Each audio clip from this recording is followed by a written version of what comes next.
à tous, mesdames et messieurs, bienvenue dans cette grande tribune de ce mercredi 3 août 2022. C'est un plaisir de vous retrouver dans cette émission matinale. Aujourd'hui, un seul sujet va départager nos co-débatteurs. Nous parlerons de la classe politique actuelle. Est-ce qu'elle est porteuse d'espoir? C'est une question que nous posons, que nous poserons à nos co-débatteurs. Voilà, avant d'entrer dans le vif du sujet, je vais rapidement d'abord lire la réflexion de la rédaction avant donc de lancer ce débat.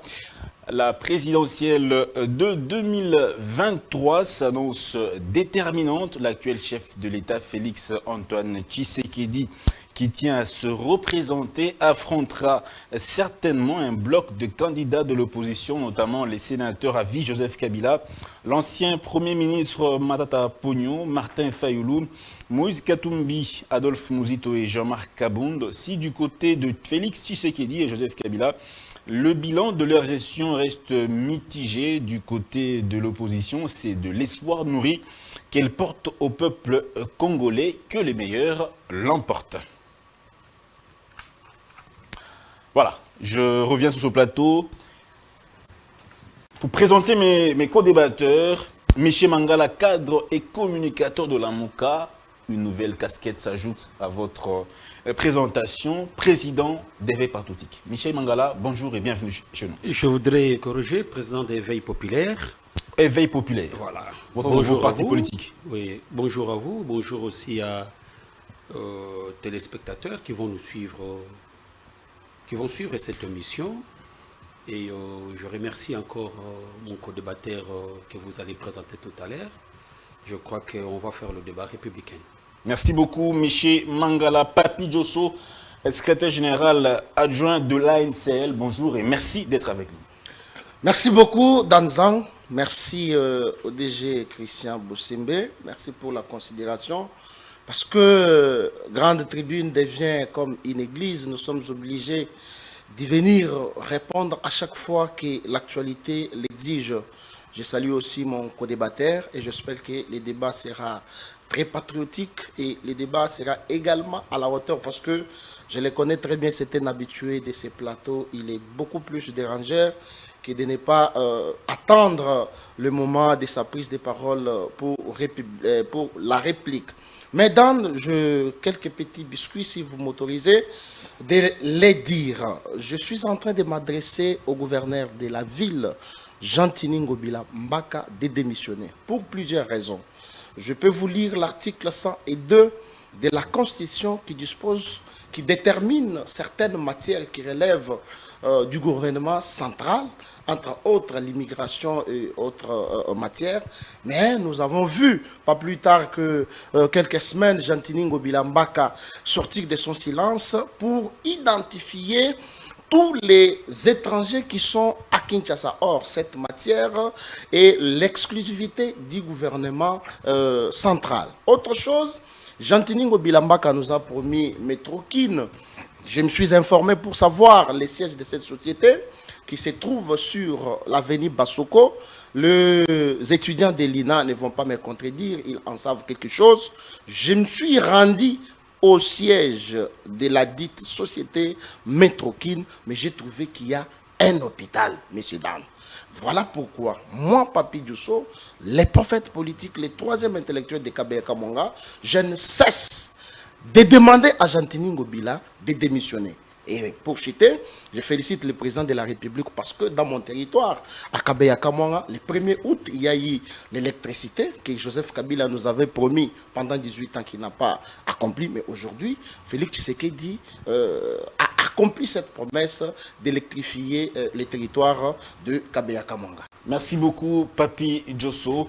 Michel Mangala, une question d'actualité que vous souhaitez commenter? Non, juste pour recadrer mon co-débatteur, parce qu'il vient de me présenter très mal, comme si que Michel Mangala sème le désordre dans le plateau. Non. Michel Mangala, c'est un homme respectable, c'est un homme qui aime le débat républicain et face à l'injustice, je peux parler ça de cette manière, au surnombre des co-débatteurs qui sont de la même tendance, et si vous êtes seul, il faut procéder dans des méthodologies pour équilibrer les paroles de vos co-débatteurs, parce qu'en termes de nombre, ils sont nombreux. Ce n'est pas le désordre, et nous sommes des gens bien éduqués, et nous sommes des responsables, monsieur Diosso. Et ce que je voulais vous dire, je pouvais dire aux camarades de Lemba, au peuple de Lemba, de se mobiliser. Parce que vous savez que la commune de Lemba est une commune des intellectuels.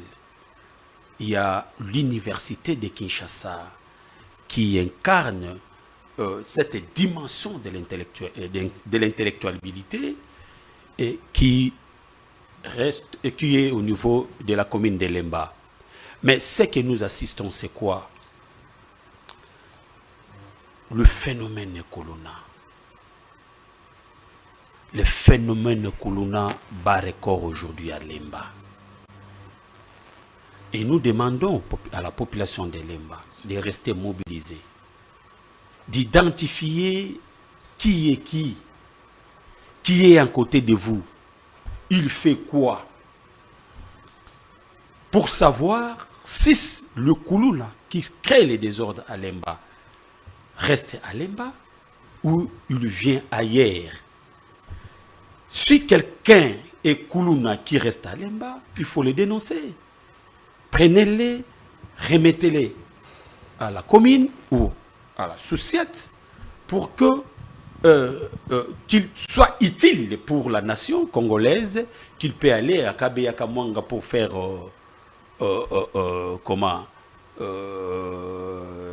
le chant. Et à Kanyamaka, c'est voilà. À Kanyamaka, c'est pour faire le chant. Ça va contribuer à l'évolution du pays, qui nous assistons plutôt aux gens qui, pour raison de la pauvreté, n'est-ce pas, commencent à faire du mal à leurs frères, à leurs collègues, et ainsi de suite. C'est pourquoi nous insistons là-dessus, qu'il faut dénoncer ces gens-là, à mesure du possible, les arrêter, amener-les à la commune, soit dans un société, pour qu'on l'encadre, on lui rééduque, afin qu'il soit utile dans la société. Merci beaucoup, Michel Mangala. Je rappelle les règles de cette émission. Premièrement, ne coupez pas, n'interrompez pas votre co-débatteur. S'il dit quelque chose qui ne vous arrange pas, prière de noter, vous allez rebondir quand vous aurez votre tour de parole. Alors, on lance directement le sujet. La classe politique actuelle est-elle porteuse d'espoir? Papi Diosso, quand tu regardes, quand vous observez la classe politique actuelle, est-ce que vous pensez qu'elle est porteuse d'espoir, d'un lendemain radieux, d'un lendemain meilleur? Quel est votre point de vue? Merci beaucoup, M. Danzang. Avant de répondre à cette question, je vais vous démontrer d'abord c'est quoi une classe politique. Mais j'aurais voulu que vous me posiez aussi la question, comme vous l'avez fait pour mon co-débatteur, quel est le sujet d'actualité? Vous avez parlé d'un biscuit. Je vous ai laissé commenter si c'était une façon. Parce que j'en ai beaucoup. Voilà, à votre question de savoir si cette classe politique actuelle est-elle porteuse d'espoir. Vous savez, depuis que la République démocratique du Congo est devenue un État indépendant et souverain, il se pose un problème très sérieux de la classe politique. À mon entendement, je comprends que la responsabilité est partagée entre l'Occident et les dirigeants congolais. Qu'est-ce que nous devons entendre par la classe politique?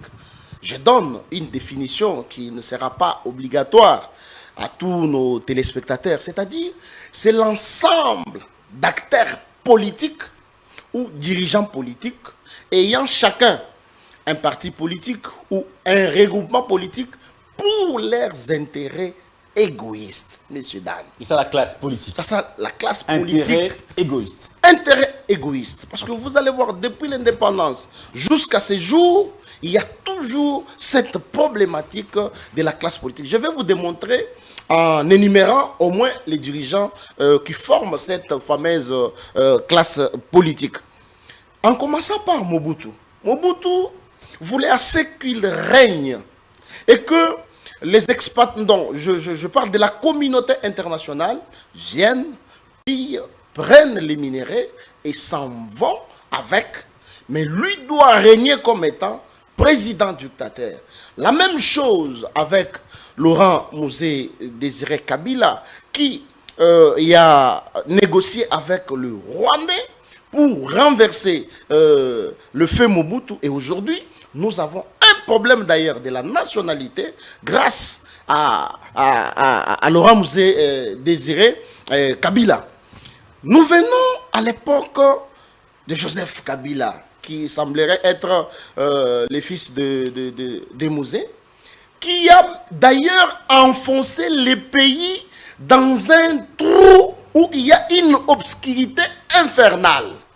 Donc, les minéraux de l'État sont pris à vil prix, d'ailleurs gratuitement, et l'État congolais pouvait bénéficier de 20%, et les 20% étaient pratiquement insuffisants pour répondre aux désidératas du peuple congolais, avec tout son entourage. Je vais vous démontrer pourquoi la classe politique s'occupe plutôt à leurs intérêts égoïstes. Vous prenez le président qui est derrière moi là, il a beaucoup plus enrichi sa famille biologique et aussi sa famille politique. Et il a laissé le peuple congolais à son propre triste sort. Je vous donne un exemple.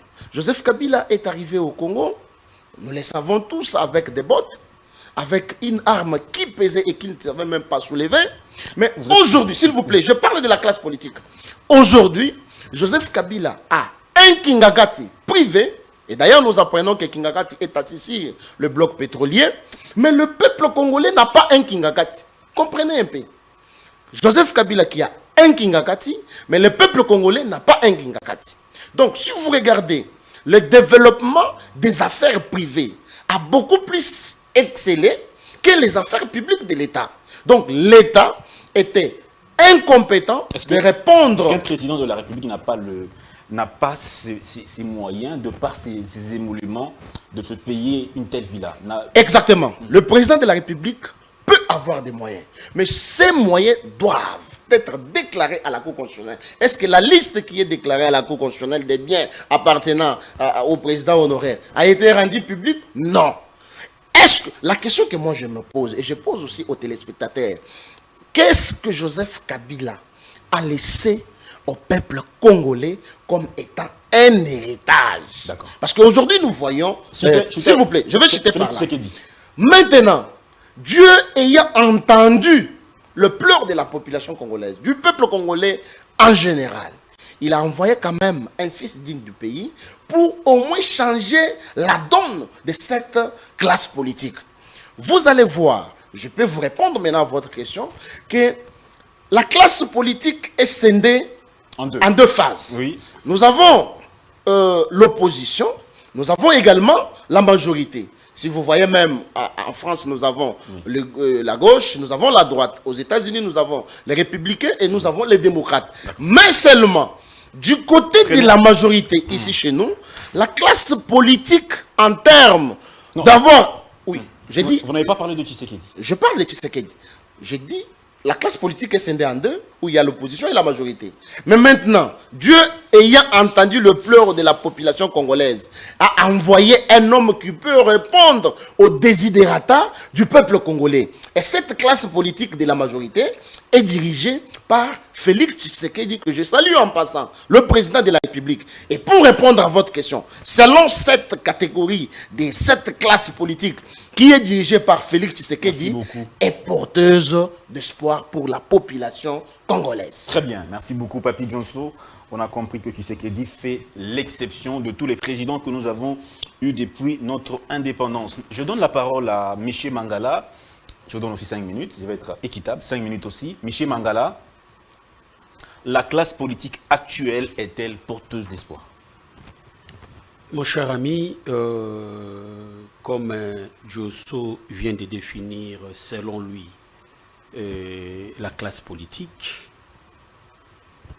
et pour dire ce que nous comptons dire, nous voulons marquer des jalons pour la meilleure compréhension de la classe politique.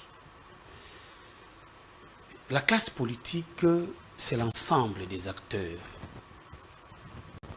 politiques qui ont la mission principale de promouvoir une culture, de développer cette nation, de diriger la nation. Dans la classe politique, comme il vient de dire, la classe politique est composée de deux blocs.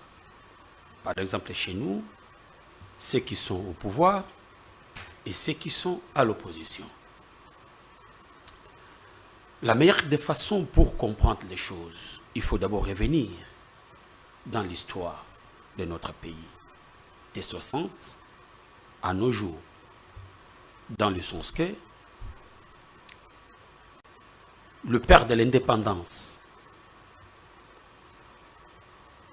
avait souhaité que la nation congolaise soit parmi des nations qui vont contribuer dans l'évolution du monde. Il voulait que le Congo, et d'ailleurs Franck Fanon avait dit que l'Afrique a la forme du revolver et la gâchette c'est la RDC, la République démocratique du Congo. La seule question que nous devons nous poser, est-ce que cette classe politique a été à l'auteur ou cette classe politique est défaillante? Je ne mâcherai pas des mots. Aujourd'hui, cette classe politique est défaillante. Des 60 à nos jours. Messieurs, dames, si nous entrons dans la culture historique de notre pays, en rapport avec la classe politique, vous allez remarquer que notre classe politique aujourd'hui, les politiciens congolais se caractérisent plutôt par l'enrichissement illicite, l'enrichissement personnel. Les hommes politiques aujourd'hui, ils se sont lancés dans la corruption. Je ne veux pas vous couper. Quand vous dites que la classe politique a failli, elle est défaillante, vous faites allusion à l'ensemble, c'est-à-dire opposition, majorité, réunis ensemble, ou vous faites allusion uniquement à ceux qui sont au pouvoir? Je voudrais bien recadrer les choses. Je suis d'abord en train d'énumérer le fait d'ensemble. Et après, je viendrai singulariser ces faits. Je dis ceci, que les politiciens d'aujourd'hui se sont lancés dans l'enrichissement personnel, partisan.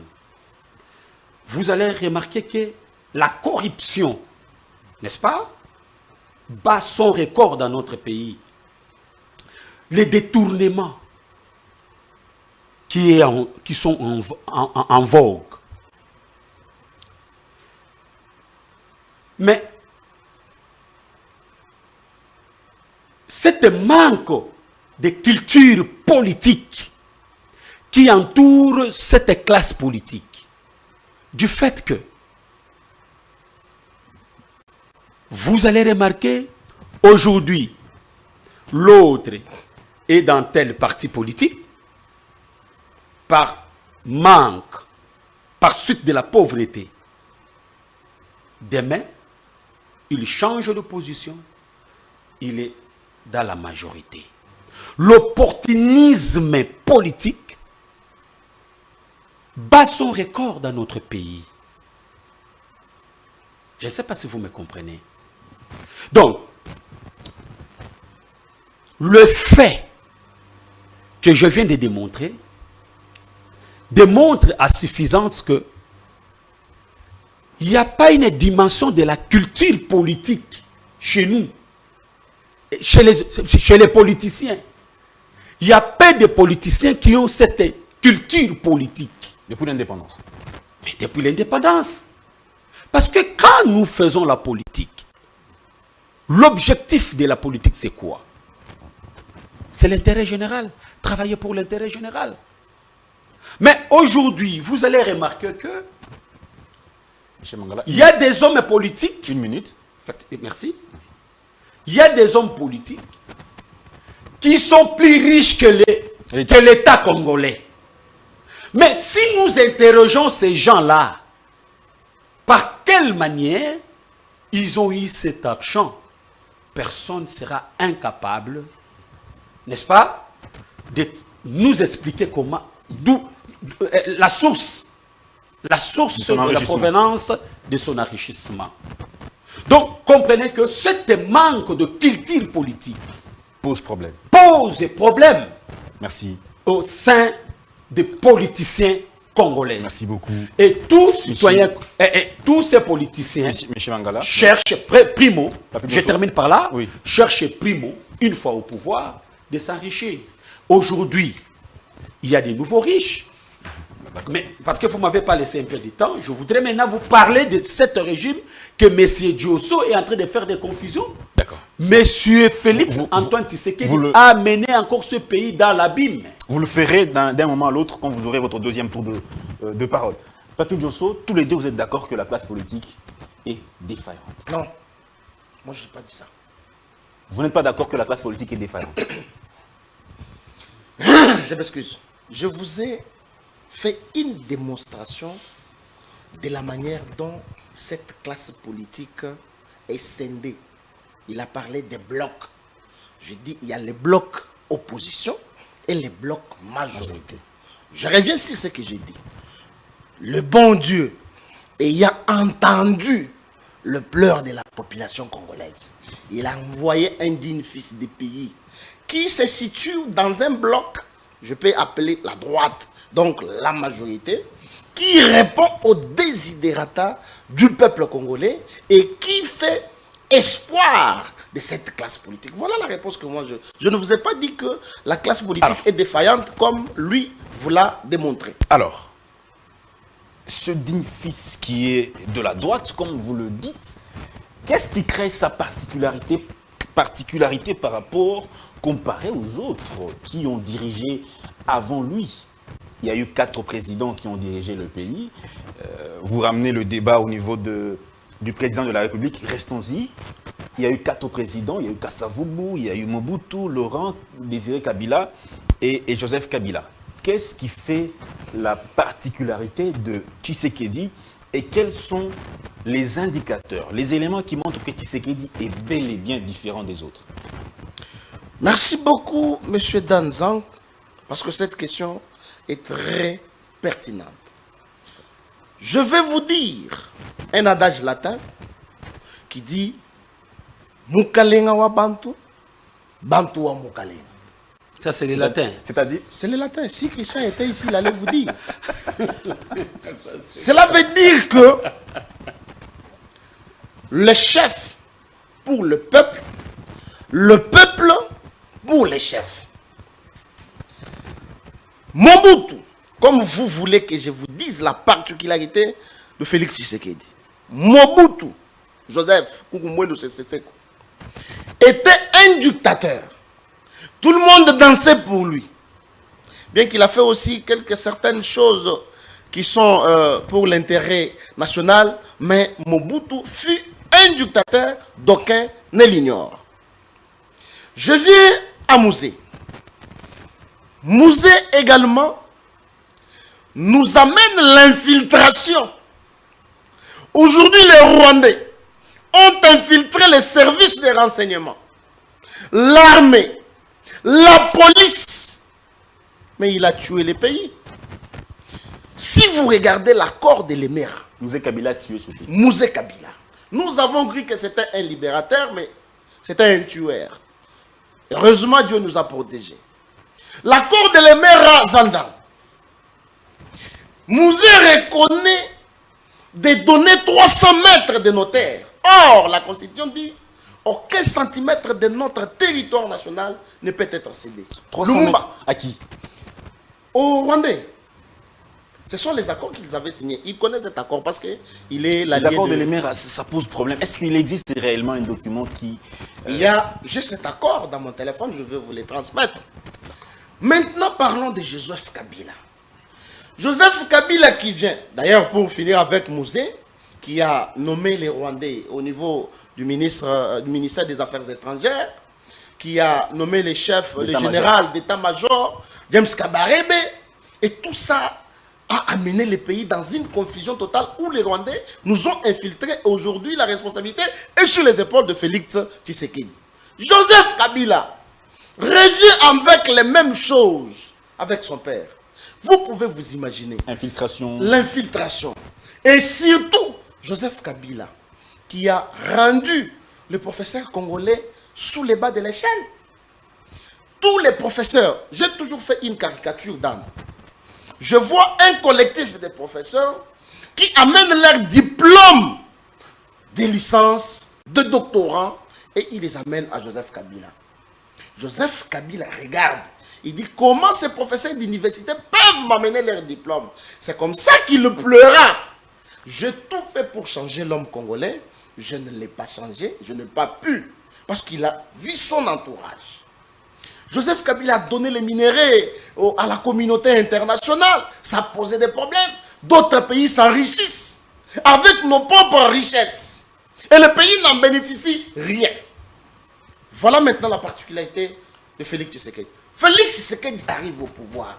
Il a trouvé tout ce que Kabila avait laissé, les cachots de l'ANER, qui est les Calèves d'aujourd'hui de l'ANER. Lorsque le président de la République avait dit qu'il va fermer les cachots, c'était les cachots illégaux.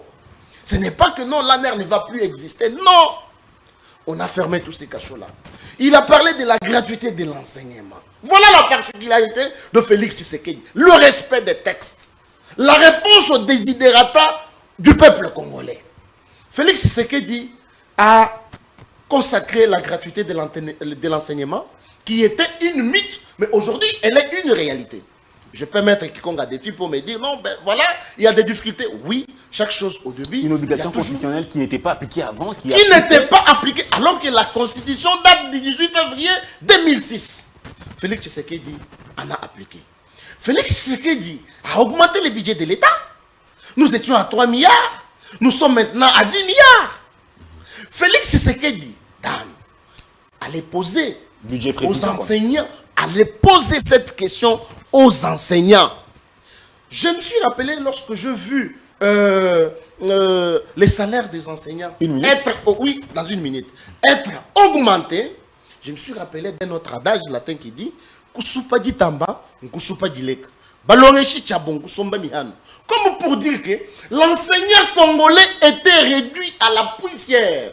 Un enseignant était incapable même de s'acheter un pantalon.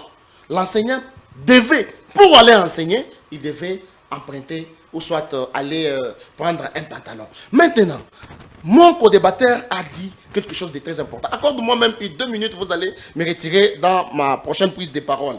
Il a dit la classe politique est défaillante. La classe politique de l'opposition, ça je dois marteler. Les politiciens congolais se sont livrés à l'enrichissement illicite. Je commence à citer Adolphe Muzito, qui fut Premier ministre dans ce pays. Les détournements sur détournements. L'enrichissement, il y a une motion au Parlement. Vous n'allez pas me poursuivre pour diffamation. Nous allons au Parlement. Il y a une motion qui est au tiroir plutôt de l'Assemblée nationale, où on avait convoqué Adolphe Muzito pour nous dire d'où provenait sa richesse. Nous avons Matata Mpogno. Où est-ce que vous avez vu? C'est la première dans le monde. Un parc agro-industriel qui donne naissance à une université. Et à la cité de Kindu, nous avons vu les images. Et il y a certains journalistes qui se donnent le plaisir de montrer ça à la population congolaise. Matata était Premier ministre. Aucune université publique de l'État. construite sous sa règne, sous son règne plutôt. Aucune. Nous avons encore Joseph Kabila, plus riche que l'État congolais lui-même. Vous allez voir que, même Moïse Katumbi dont on parle ici, vous allez voir que cette classe politique-là s'est livrée à l'enrichissement. On oublie même l'intérêt général de la population. Mais regardez la particularité de Félix Tshisekedi. Félix Tshisekedi est au pouvoir. Où est Kingakati de Félix Tshisekedi?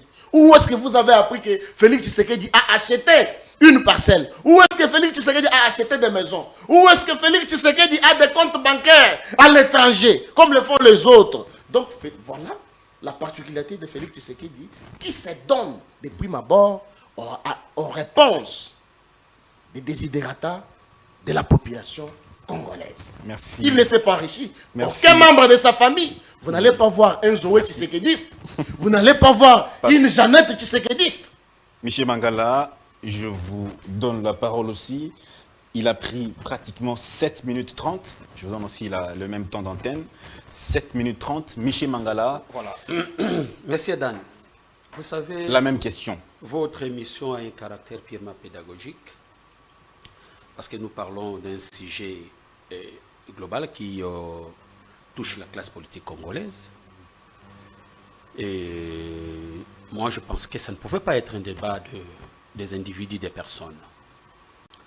Il fallait juger la classe politique dans son ensemble pour dégager réellement si cette classe politique est défaillante ou réellement nous avons une classe politique qui est là pour l'intérêt de sa nation et de l'intérêt de son peuple.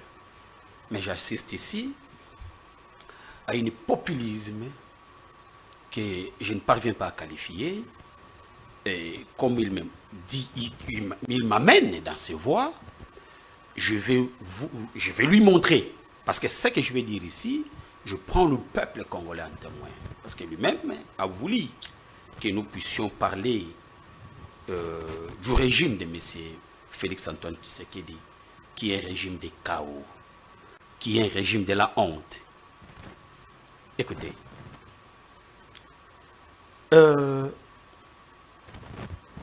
Monsieur Dan, quand je dis que le régime de M. Félix-Antoine Tshisekedi, c'est un régime de chaos, pourquoi? Nous assistons à une forme de manque de maturité politique dans ce régime. Pas seulement la manque de maturité politique, il y a encore des cultures politiques, comme je venais de dire. Regardez les discours, n'est-ce pas, de l'IDPS, de leur secrétaire général, quand ils parlent. Vous sentez que ce n'est pas comme un homme d'État qui parle. C'est comme tout le monde, comme un parlement debout qui siège sous l'arbre, qui parle. Nous avons assisté dans des discours ici de l'IDPS. Kabila Attali, à mon parti politique Sériété, Attali Bouyamoni, IDPS. Tu vois, c'est le mimétisme en communication politique. N'est-ce pas? Entre eux, qu'ils s'acquisent, et nous assistons à un scénario, qu'ils s'acquisent par rapport à le projet de 100 jours. Caméré a volé. Mais nous assistons, on vient nous faire voir que Caméré, c'est un homme correct, juste, honnête. Est-ce que, comprenez, vous voyez cette confusion totale? Là, c'est la justice. Attendez, s'il te plaît. Non, ce n'est pas la justice. La justice. Nous avons assisté. C'est le discours de M. Félix-Antoine Tshisekedi quand il a parlé que Caméré c'est un homme correct et juste, ainsi de suite. Mais lors de la scène de la justice, nous avons entendu des accusations que Vital Caméré a volé plus de 57 millions. Donc, fermons la parenthèse. Je dis que c'est un régime de chaos dans le sens que tout peuple congolais, et aujourd'hui, tout peuple congolais constate que c'est un régime de justice. Des gens qui... Vous avez des preuves qu'ils sont... Mais c'est un régime des huissiers, mon cher ami. Un régime des huissiers. Qu'est-ce qui le démontre? Ce qui démontre, c'est quoi? Celui qui était l'un des piliers de ces régimes nous a fait voir que le régime de M. Félix-Antoine Tshisekedi, c'est un régime des huissiers. Et aujourd'hui... Ah, vous parlez de Jean-Marc Kabonde. Et aujourd'hui, mon ami vient de dire que non, ils n'ont pas de maison. Mais nous avons entendu. N'est-ce pas? Il y a des gens qui sont en train de construire des maisons à limiter. Il y a des châteaux qu'on a achetés en Belgique. Vous ne pouvez pas nous dire ici, nous faire croire de ce que vous êtes en train de dire. Écoutez, ce régime ici, monsieur... comment Dan. Si vous regardez, ce régime a une forme de népotisme naissante. C'est-à-dire? Cette forme de népotisme, c'est-à-dire quoi? Il y a un culture subjective que nous refusons. Quand on vous dit qu'on a tué le gens de ma province, qu'est-ce que cela signifie? Cela signifie quoi? Donc, vous voulez séparer les provinces. Or, c'est quelque chose que nous disons non, ça ne peut pas exister. S'il vous plaît, s'il vous plaît.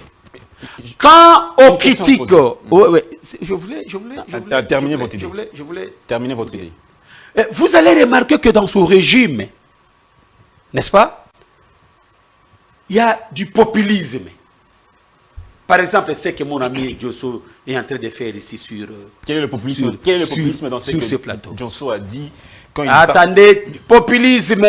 Mais quand il vend, mais il oublie... Gratuité de l'enseignement.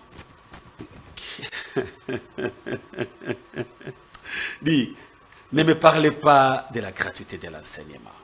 Il ne faut pas me parler de ça. N'est-ce pas? La gratuité de l'enseignement dont vous faites allusion, dans une salle de classe, un professeur qui enseigne plus de 100 élèves, est-ce que c'est cet enseignant-là, n'est-ce pas, auront du temps de vérifier le devoir de tous les élèves? On parle de la gratuité. Un enseignant qui touche pas moins de 200 $. Quelle est la qualité de vie? S'il vous plaît, attendez, ne dis pas des choses. Ne dis pas des choses. Mon ami Diosso, qui est ici en face de moi, il peut me dire où est logé notre argent des RAM. Et moi, je demande, Bozongisa 10 millions de dollars n'angayo ya RAM. Vous devez me remettre ça, c'est mon argent. Et il... Oui. 10 000 $. 10 000 $. 10 000 $. Pour Yaram. Bozongisa, c'est mon argent. Une minute. Mais vous ne pouvez... Non, s'il vous plaît, je suis resté avec 2 minutes. J'ai ma montre ici. Je suis resté avec 2 minutes. J'ai entendu ici, mon ami Diosso parle des cachots de la nerf, ainsi de suite. Il ne faut pas tromper les gens. Vous connaissez votre concert, Tatiana. Qu'est-ce que Tatiana avait fait pour être arrêtée? Il y a notre petit, bon, en tout cas je m'excuse pour l'appeler petit devant l'écran, notre camarade Molopoué, qui dirigeait notre place de résistance ici en ville, jusqu'aujourd'hui à Makala. Aujourd'hui, arrêté abusivement comme un chien, tabassé, détruit son véhicule. Et il y a des informations, tu sais, que nous avons lues dans des réseaux sociaux qu'il est mort à la nerf. On ne sait pas et on ne confirme pas. Ça, ce sont des choses qu'on a écrites dans des réseaux sociaux. Arrêté dans les locaux de la nerf. Quelle est l'infraction? Est-ce que M. Diosso peut me dire l'infraction de Jimmy Kitenge? Qu'est-ce qu'il a fait? Voilà, mon cher Dan, Merci. dont nous assistons à un régime de dictateur et la dictature prend sa place dans notre pays. Et M. Diosso ne peut pas venir ici pour vanter ce régime. Parce que c'est un régime de honte. Merci. Ça fait la honte Merci. de la gestion. Non, non, ce n'est pas encore fini. Non, c'est ma montre. Je termine, C'est ma je montre. termine, mon cher Vous avez Dan. dépassé Mon cher votre- Dan, s'il vous plaît, je termine. Regardez comment le régime ne nous honore pas. Avec la question de l'Est de la République démocratique du Congo. Avec M. Kagame et M. Museveni. Qui manipulent les Congolais. Qui tuent les Congolais. Mais le gouvernement fait la honte pour s'humilier devant ce monsieur. En retour, la paix que nous sommes en train de chercher, jusqu'aujourd'hui, on ne voit pas cette paix. Merci beaucoup. Et voire même Non, non, non. à Kassindi, S'il vous plaît. comment les Congolais sont en train d'être tués. Merci. C'est l'humiliation. D'accord. Et c'est la honte. Merci beaucoup. Alors, M. Diosso Michel, ne peut pas voilà. venir ici Papi nous parler d'un régime Papi Diosso, chaotique qui fait la honte je vous donne des la parole. Congolais Merci. et vante ce régime-là. Merci beaucoup, Michel Mangala. S'il vous plaît, quand je vous donne la parole, je vous donne 5 minutes. Faites un effort de développer toutes vos idées dans les 5 minutes pour que, dès que les 5 minutes terminent, on repasse la parole à votre co-débatteur pour que vous ne demandiez pas de finir l'idée.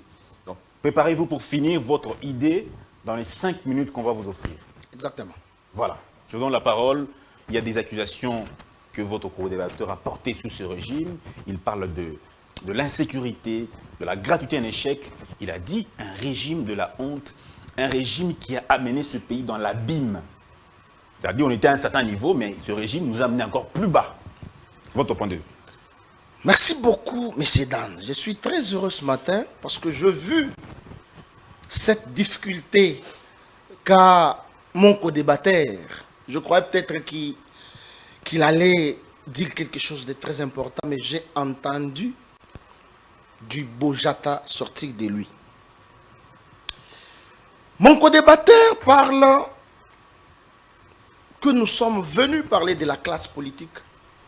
Mais la définition que lui-même a donnée de la classe politique, c'est l'ensemble d'acteurs politiques. Mais comment nous pouvons parler d'une classe politique sans pour autant parler de ces acteurs-là qui forment cette classe politique?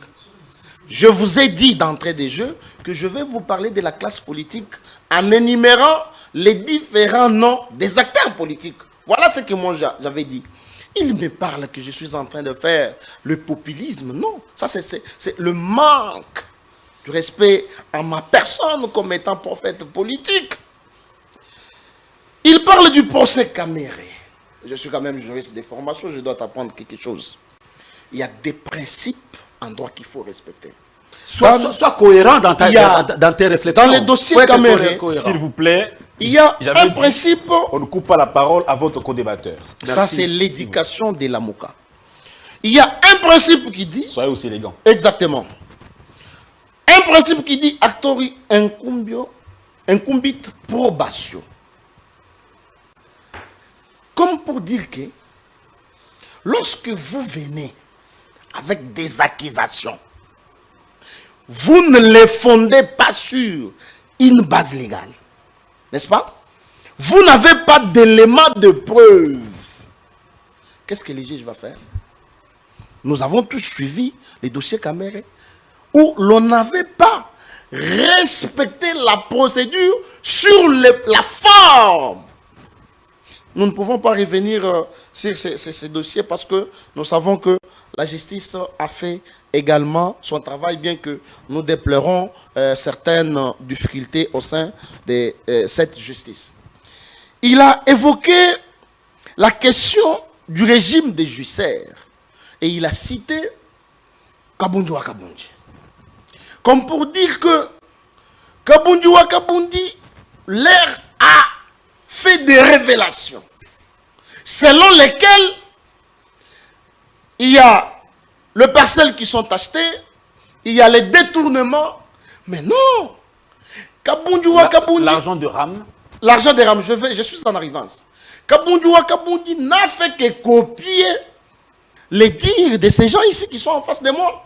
Parce que les FCC qui nous ont amenés dans les puits disent plutôt que le régime est un régime de juiceurs, alors que ce sont eux qui sont des bons et vrais juiceurs.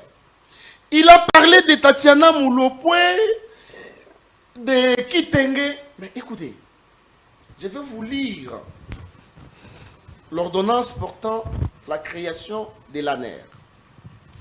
L'article 3. Sous réserve d'autres missions lui conférées et à lui, sous réserve d'autres missions lui conférées et à lui conférer par des textes particuliers, l'Agence nationale de renseignement a pour mission de veiller à la sûreté intérieure et extérieure de l'État. La sûreté intérieure et extérieure de l'État. À ce titre, je suis toujours à l'article 3, à ce titre, elle a pour attribution notamment la recherche, la centralisation, l'interprétation, l'exploitation, la diffusion des renseignements politiques, diplomatiques, stratégiques, économiques, sociaux, culturels, scientifiques et autres intéressant la sûreté intérieure et extérieure de l'État. La recherche et la constatation dans le respect des lois. La recherche. Lorsque l'ANER constate qu'il y a un groupe d'individus ou un individu qui n'a pas respecté les lois du pays, l'ANER peut l'interpeller. Nous savons, nous tous, comment la personne dont il a cité les noms a été arrêtée. Il n'a pas été brutalisé. On n'a pas saccagé son véhicule. Il est dans les locaux de l'ANER. Mais aujourd'hui, dans le PPR on l'a interdit de visite. Même sa famille. Ça, c'est le PPR. Vous avez donné beaucoup de temps. Il y a certains. Non, il est dans 5 minutes. Non, il est dans 5 minutes. Il y a certaines mesures Il est dans 5 minutes. sécuritaires prises. Parce que nous savons la malignité de PPRD. Cette personne-là, vous pouvez me dire, Dan, à l'époque où les FCC étaient au pouvoir, qui était un communicateur, qui pouvait passer à la télé et parler de la sorte que ce monsieur-là parle. Il fait la diffamation. Il a dit qu'il y a 30 secondes. Il y a un complot organisé pour tuer la première dame honoraire. Imaginez-vous. Et ça, l'État doit laisser passer comme ça. Je vous ai dit ici, lorsque Tshisekedi, Félix, avait dit qu'il va fermer les cachots de l'ANER, ce sont les cachots illégaux. Aujourd'hui, nous tous, nous savons que Jimmy est à l'ANER. Mais imaginez-vous, à l'époque de Kalev, qui pouvait savoir que Jimmy était à l'ANER? Qui pouvait savoir même la destination? Qui pouvait savoir même qu'il a été enlevé? Voilà la particularité de Tshisekedi dont je venais de parler ici. Merci beaucoup, Papi Johnson. On vous a Armand Tungulu est où? Michel Mangala, 5 minutes. Merci. Je crois notre peuple est en train de comprendre comment mon ami est en train de balbutier ici. Parce qu'il n'a pas d'argument. Parce qu'il dit que vous n'avez pas de preuves. Il dit que vous n'avez pas de preuves de ce que vous avancez. Vous Quoi, parlez des juiceurs. Comme quoi? Des juiceurs. La licence. Mais écoutez, vous ne savez pas que vous n'avez jamais entendu qu'on vous dit ce mot ou ce terme de nouveaux riches. En quoi ils sont riches? Mais vous avez suivi entre eux, moi sur moi. Quand Kabounda a dénoncé, Kabouya a répondu en train de dire des choses que voilà, il a des carrés miniers, il a des maisons, ceci, cela. Sur les zones de la RFI, on vous dit qu'il y a des jets qui sortent avec des millions d'argent ici pour aller dans des fiscaux, dans des paradis fiscaux. Est-ce que nous entendons ici que la famille Tshisekedi est à Lualaba là-bas pour des carrés miniers? Mais attendez, s'il vous plaît, soyons sérieux. Soyons sérieux. Mon ami Papi Josso ne peut pas dire des choses qu'il est en train de dire. D'abord, ici on parle de la sûreté de l'État. Donc vous voulez me dire ici que Jimmy a commis la même infraction, parce qu'on parlait de la sûreté de l'État avec les conseillers en matière de sécurité de M. Félix-Antoine Tshisekedi qui vient qu'on avait arrêté François Béard. Est-ce que tu peux me dire en termes clairs l'offense de Jimmy, parce que j'ai entendu ici, vous avez la diffamation, vous avez parlé de la diffamation. Mais on reproche à Jimmy quoi? N'est-ce pas? C'est la dictature. Ça n'a aucun mot. Donc la liberté de l'expression commence à avoir des problèmes dans notre pays. Même à l'époque de Kabila, nous là, le Michel Mangala, nous parlons. On adressait M. Kabila. N'est-ce pas? Et jamais M. Kabila nous a mis la main. Vous voulez dire que Kabila était mieux? S'il vous plaît, s'il vous plaît, s'il vous plaît, s'il vous plaît. C'est ce que je veux comprendre. S'il vous plaît, s'il vous plaît. Lui parle ici quelle est la différence entre l'arrestation de M. Jimmy Kaonard. Mais vous savez que Prince Penge, à l'époque de Kabila, Prince Penge était arrêté par l'ANER avec paix à son âme Chaloupa. Il n'y a pas la différence. C'est là où nous sommes en train de dire. Votre régime, c'est le prototype du régime de M. Kabila. Vous êtes les mêmes. Il n'y a aucun changement. Il y a la souffrance. Kabila nous a laissés dans la misère. Et vous qui étiez des saints, vous êtes venus là. Vous devez au préalable changer cette dimension-là que les Congolais déploraient. Mais Tshisekedi a fait quand même cette chose, telle que l'augmentation de salaire des fonctionnaires de 30%. S'il vous plaît, mon frère, s'il vous plaît, qu'on ne vous trompe pas. Qu'on ne vous trompe pas. Je vais vous donner une analyse que vous-même vous allez comprendre. Monsieur Kabila, dans son régime, avait amené les dollars, parce qu'il y a eu l'augmentation des dollars. Je commence à partir de 92 dollars. 100 dollars était équivalent à 92 000.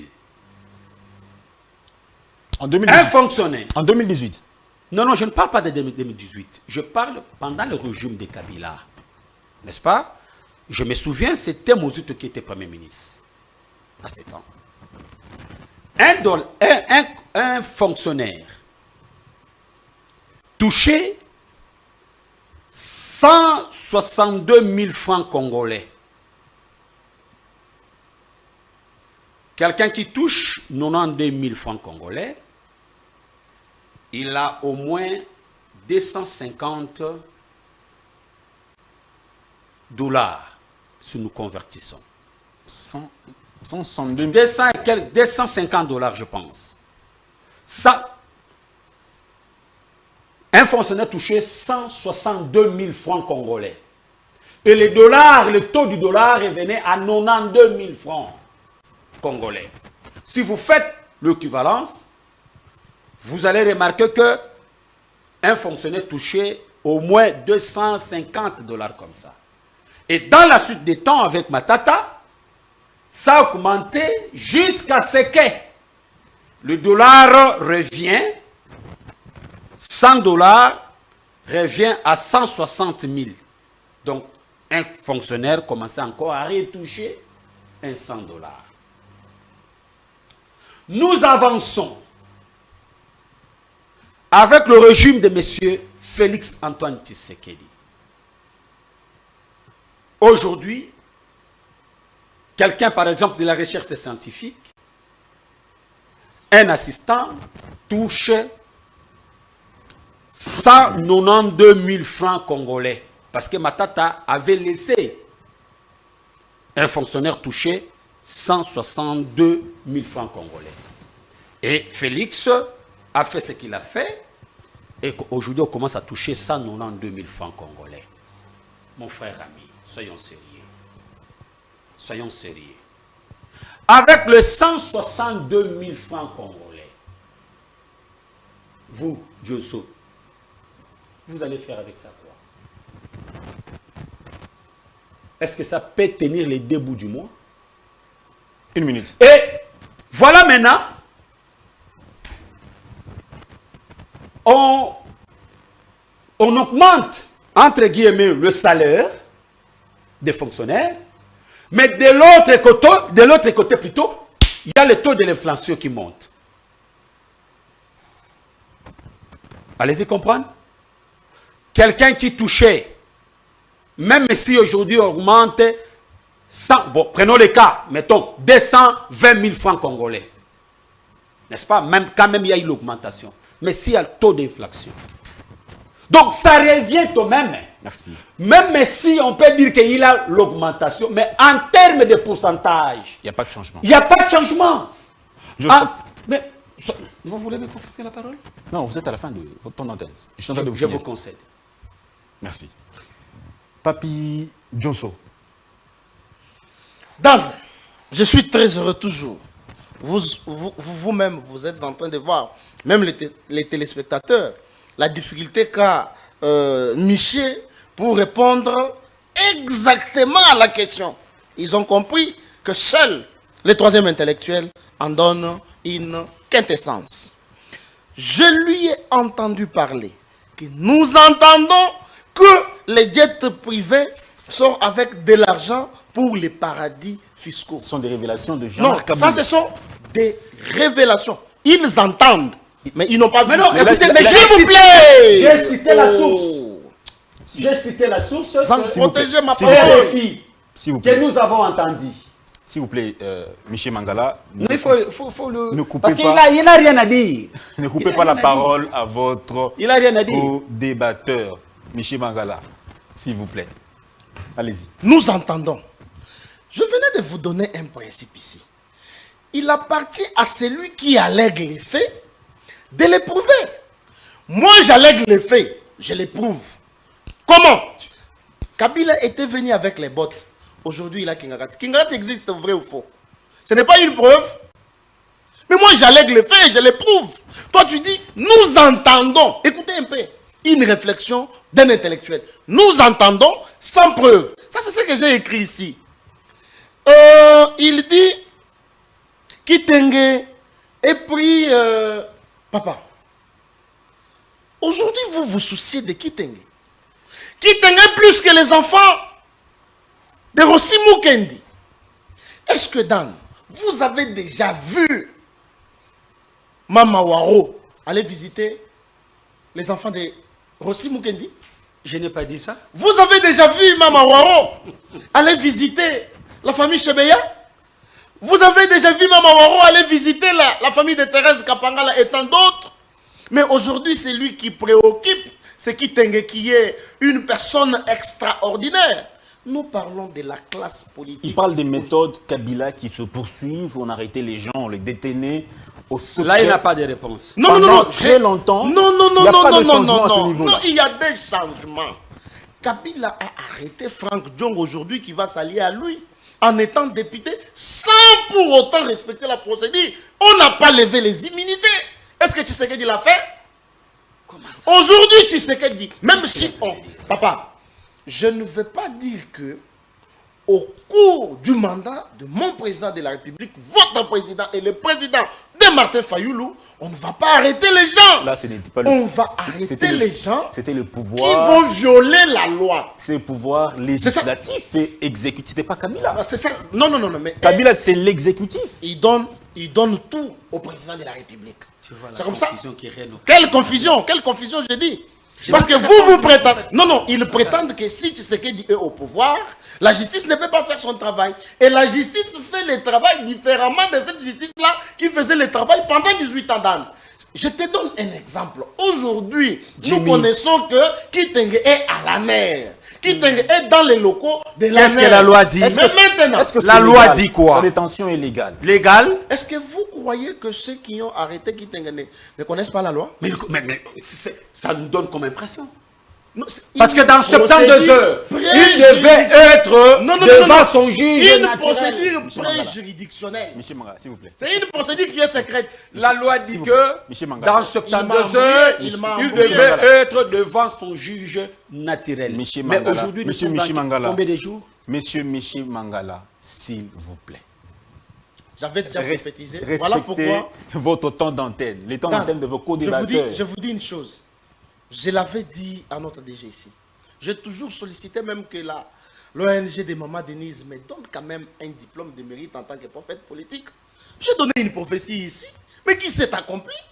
Quand mon co-débatteur parle, moi je m'étais. J'écoute quand même. Mais comment moi je parle, il m'interrompt. Les téléspectateurs ont compris. Moi j'étais en train de dire ceci. Le pouvoir, notre pouvoir, votre pouvoir d'ailleurs aussi, parce que vous en faites partie, est différent du pouvoir passé. Parce que on arrête que celui qui a violé la loi. Ce n'est pas... Aujourd'hui, Dan, vous voyez même dans toutes les chaînes de télévision, les débats politiques.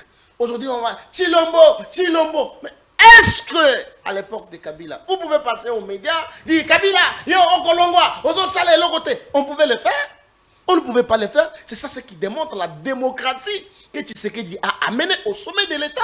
Tshisekedi, c'est un monsieur à féliciter. Aujourd'hui, Fayoulou, c'est un bénéficiaire, un acteur politique qui fait partie de cette classe politique dont nous parlons aujourd'hui.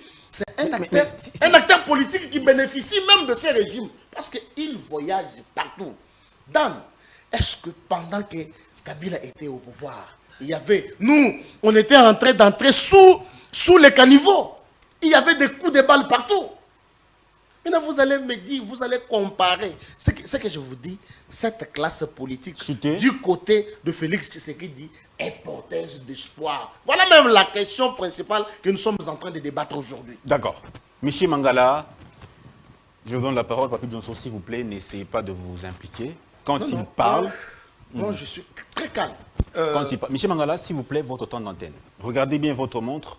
Et ma montre, à l'heure qu'il est, je vous donne aussi 5 minutes, comme il a pris là. Essayez de développer toutes vos idées, votre argumentaire, dans le temps d'antenne qu'on vous offre. Merci, monsieur Dan. Je crois que vous-même, vous avez compris la difficulté que mon ami a rencontrée pour répondre à toutes ces questions, des questions clés que je vais essayer de relever ici. Il est incapable de répondre. Il est parti dans des tralala, dans des à côté, comme vous appelez en journalisme. Mais je vais essayer de lui répondre. Et mon ami fait des confusions totales. Si vous n'avez pas à ce temps-là parlé de Rossi Mukendi à ce temps, parce que c'était l'événement malheureux qui a touché la famille de Rossi Mukendi, nous, là, Michel Mangala, nous avons déploré, nous avons fait les débats, nous avons condamné la chose, nous avons attaqué le régime de M. Kabila. Aujourd'hui, il y a une réalité qui est là. La réalité, c'est l'affaire des Djumi, Kitenge. Et nous avons le devoir de condamner cet acte de la dictature qui s'impose. Et nous ne pouvons jamais accepter encore dans notre pays que nous revenons à la case de départ, à la case de la dictature. Là, nous disons non. Si vous, Monsieur Johnson, vous voulez instaurer la dictature dans notre pays, vous allez nous rencontrer, nous. Personnellement, moi, Michel Mangala. Parce que nous sommes en train de militer pour un état de droit dans ce pays, que les valeurs humaines devaient être respectées. L'expression libre d'un peuple ne peut pas être mise en danger. Et ce que nous sommes en train d'assister, l'expression libre de notre peuple commence à être mise en danger. Parce que je lui ai posé la question ici, il nous répond dans votre plateau ici, et le peuple congolais vous entend. De quoi vous reprochez Djimi Mukendi? Quels sont les greffes réservés pour Djimi Mukendi? La loi dit quoi? Même l'ANER arrête quelqu'un. Est-ce qu'il est devant son juge naturel? Je vous dirais non. c'est la naissance de la dictature, mon cher ami. Et là, nous ne pouvons pas accepter. Donc vous avez le droit de comprendre, d'assimiler, d'intérioriser et de dénoncer toutes ces pratiques. Parce qu'aujourd'hui, ça peut être Jimmy Mukendi. C'est Jimmy Mukendi. Demain, ça peut être vous. Moi, Michel Mangala, si on vous arrête dans des situations illégales, moi, Michel Mangala, même si vous êtes à l'union dite sacrée, je dois parler et je dois défendre ce cause parce que le cause que vous avez défendu, c'est une cause juste et je ne peux jamais accepter qu'on vous arrête par rapport à quelque chose que tu as dit qui tient debout. Ça, je n'accepterai jamais. Mais là où je regrette encore, je regrette mon cher ami. Non, non. Vous avez parlé des coups de balle. Il faut avoir la honte pour dire ça. Quand j'ai dit que votre régime, c'est le prototype du régime de Kabila, toi tu sais que moi là, je suis arrêté à l'échangeur du fait que on a voulu tout simplement marcher pour soutenir nos frères de l'Est. Vous savez combien de coups de balle qu'on a eu? Vous savez combien de gaz lacrymogène qui était lancé vers nous? Est-ce qu'aujourd'hui, tu connais des fois au Paloukou? Il est où? Tu connais notre camarade qui vient d'être décédé. D'ailleurs, il y a son photo au niveau de l'ECD. Monsieur Mangala, est-ce que dans le... S'il vous plaît, il faut d'abord répondre. Je vais dire un mot, juste à la fin, en quelques minutes, s'il vous plaît. Je réponds d'abord à mon ami. Il ne faut pas que nous restons dans toutes ces confusions. Comprenez aujourd'hui que ce n'est plus la vision de Papa Etienne Tshisekedi qui prime. Aujourd'hui, mais aujourd'hui, je peux dire, c'est la dictature imposante qui bat son record dans notre pays. Et là, on ne va pas permettre ça, mon ami. Croyez-moi. Une minute. Une minute, pour terminer. Je viens à la case du départ. Parce que nous parlons de la classe politique. Je réitère encore mes paroles quand je dis que notre classe politique est défaillante. D'abord, pour ceux qui sont au pouvoir, vous allez constater qu'ils sont caractérisés par la jouissance, il y a l'impunité qui bat son record, il y a le détournement qui est en vogue, il y a la corruption.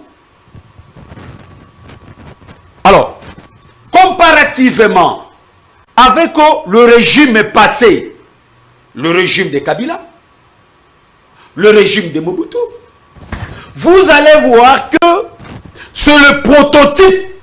Merci. Ça se caractérise. N'est-ce pas? Merci beaucoup. De l'autre côté, je termine par là. Ça se caractérise, je voulais dire, ça se caractérise dans le mal. C'est pourquoi vous voyez que le pays ne décolle pas. Mais maintenant, ceux qui sont dans l'opposition, vous allez remarquer que c'est caractérisé, je termine par là mon ami, de quelques formes de jouissance, du fait de changer d'épaule. Vous étiez à l'opposition parce que vous avez vu la souffrance, la misère, vous basculez dans l'autre camp. Oui, vous ne terminez toujours pas. Donc, merci. Tu vois que notre classe politique doit se faire reconstituer. C'est pourquoi vous voyez, il faut la nécessité des nouvelles classes politiques, des gens conscients qui veulent que nous puissions retrouver des valeurs perdues. D'accord. Papi Diosso, je vous donne la parole. Rapidement, on va chuter. Je pense que c'est votre dernier tour de parole. Je vous donne donc 3 minutes. Vous allez parler, puis nous allons chuter. Papi Diosso, si Tshisekedi devrait être élu en 2023, quels sont les éléments qu'il va présenter à la population pour qu'il soit à nouveau réélu? Merci beaucoup, Dan. Je commence d'abord par rétorquer à ces derniers mots. Il a parlé de détournement et la corruption. Je dois vous dire que la corruption n'a pas commencé aujourd'hui. Le détournement n'a pas commencé avec Félix Tshisekedi. Mais c'est Félix Tshisekedi qui a fait voir à la face du monde que ces politiciens-là sont en train de détourner l'argent du trésor public. Je vous donne un exemple. Est-ce que dans les gens, ou soit la population congolaise, pouvaient s'imaginer qu'il y a une catégorie de politiciens qui se promènent avec des cartes Visa? 50 000 $ par mois. Il fallait que Tshisekedi arrive au pouvoir pour que nous découvrions cela. Il y a Bochab qui s'est noyé ici dans l'eau avec l'argent de la SNEL. Est-ce qu'il a été interpellé? Donc, c'est Tshisekedi qui est venu au pouvoir, qui nous a montré que voilà, ces gens-là sont en train de détourner. Et on a même investi, comment il s'appelle encore, Gilles Alingeti, pour faire ce qu'on appelle la patrouille financière. Aujourd'hui, pour qu'un ministre détourne l'argent, ou soit un directeur général d'une entreprise publique, il doit tourner la langue 77 x 7.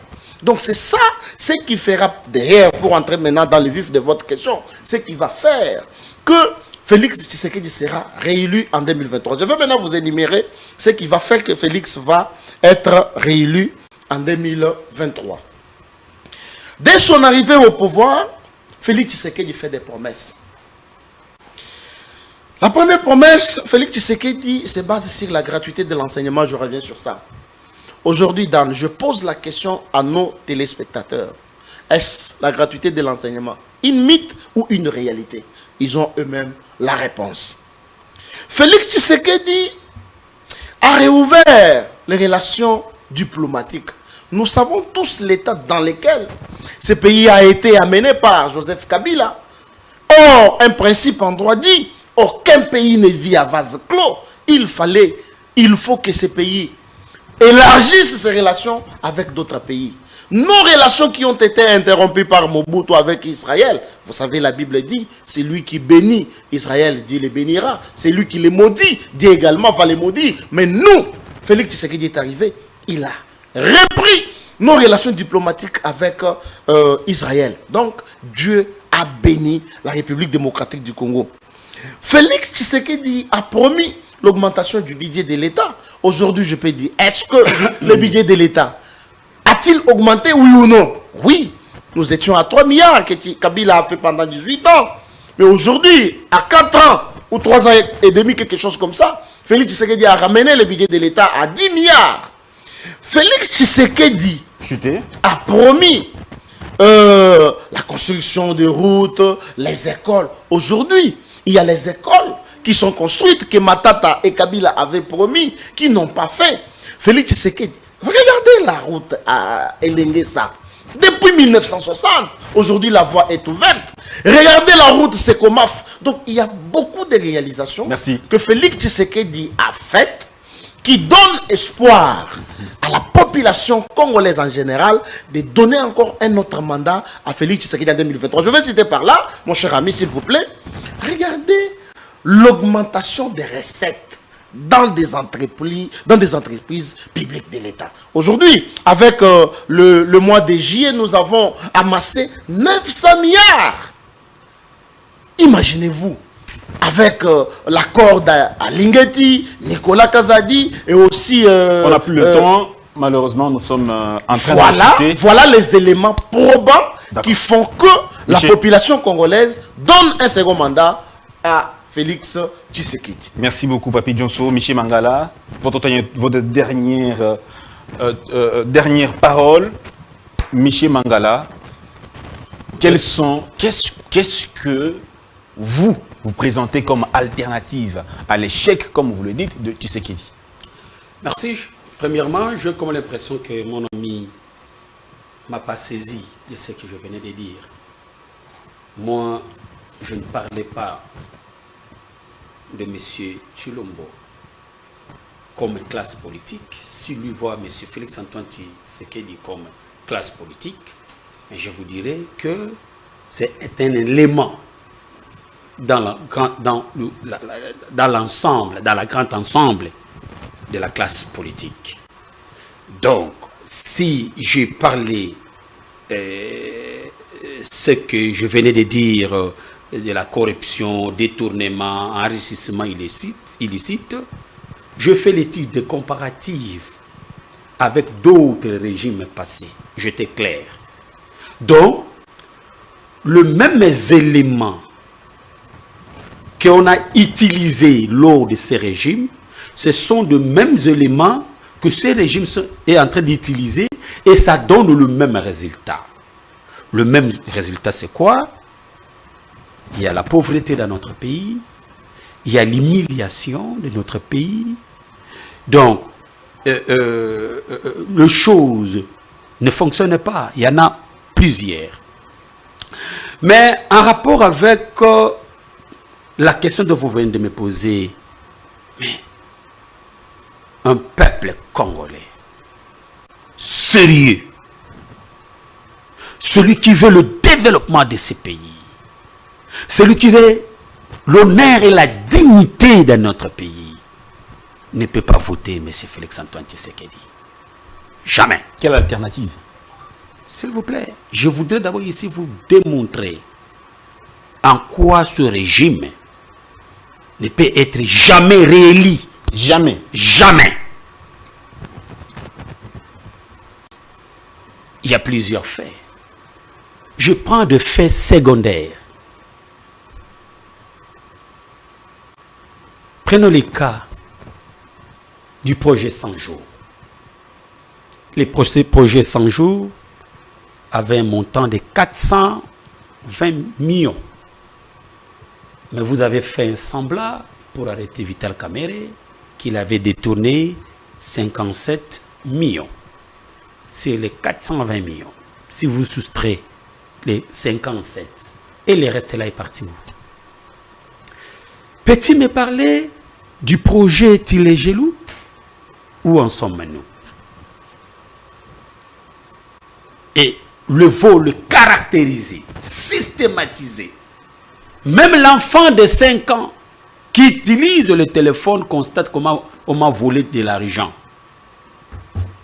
Sur la situation des rames. Tu peux me dire où est parti cet argent? Mon frère Dan, vous savez que en Europe, dans des pays de vieilles démocraties, Terminé, on est à la fin. je termine par là. Parce qu'il y en a beaucoup, il y a plusieurs faits, il y a tant de choses à dire. Dans des pays de vieilles démocraties, n'est-ce pas? Tu peux devenir un chef de l'État si on vous trouve correct dans tout ce que vous faites.